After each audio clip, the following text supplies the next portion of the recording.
Thank you.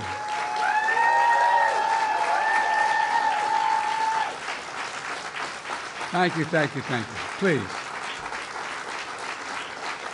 Thank you, thank you, thank you. It's good to see you all. Particularly good to see my granddaughter sitting in the front row here. Hi, Finn. How are you, honey? For over 200 years, America has carried on the greatest experiment in self-government in the history of the world. And that's not hyperbole, that's a fact. We're the people. The people vote and choose their own leaders, and they do it peacefully. And we're in a democracy. The will of the people always prevails. Yesterday, I spoke with President-elect Trump to congratulate him on his victory.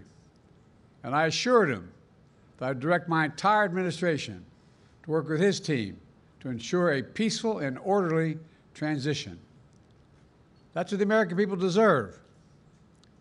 Yesterday, I also spoke with Vice President Harris. She's been a partner and a public servant. She ran an inspiring campaign, and everyone got to see something that I learned early on to respect so much, her character. She has a backbone like a ramrod. She has great character, true character. She gave her whole heart and effort, and she and her entire team should be proud of the campaign they ran. You know, the struggle for the soul of America, since our very founding, has always been an ongoing debate and still vital today. I know for some people, it's a time for victory, to state the obvious. For others, it's a time of loss. Campaigns are contests of competing visions. The country chooses one or the other. We accept the choice the country made.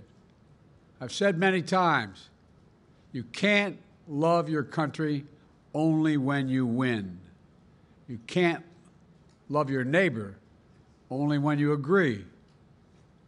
Something I hope we can do, no matter who you voted for, is see each other not as adversaries, but as fellow Americans.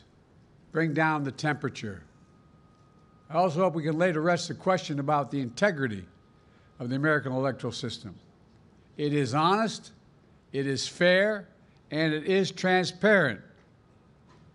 And it can be trusted, win or lose.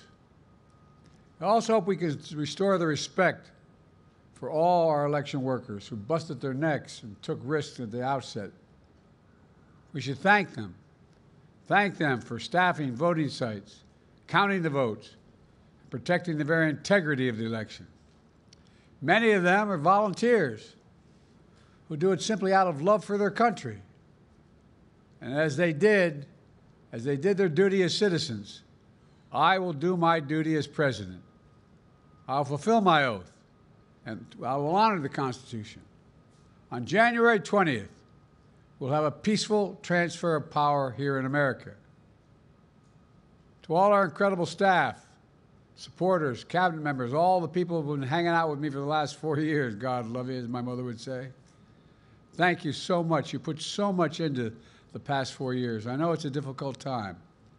You're hurting. I hear you and I see you. But don't forget all that we accomplished.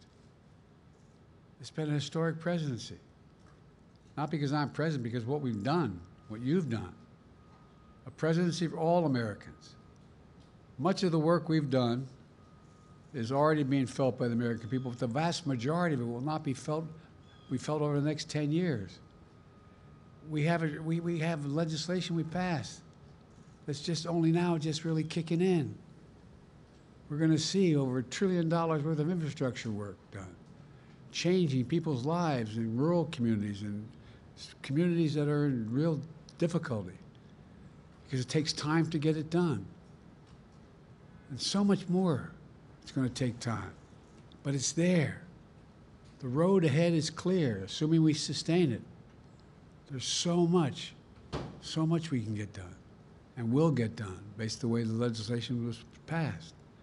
And it's truly historic. You know, we're leaving behind the strongest economy in the world. I know people are still hurting, but things are changing rapidly. Together, we've changed America for the better.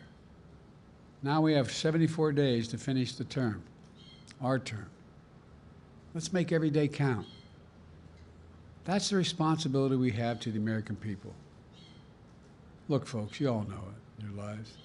Setbacks are unavoidable, but giving up is unforgivable. Setbacks are unavoidable, but giving up is unforgivable. We all get knocked down, but the measure of our character, as my dad would say, is how quickly we get back up. Remember, a defeat does not mean we are defeated. We lost this battle. The America of your dreams is calling for you to get back up.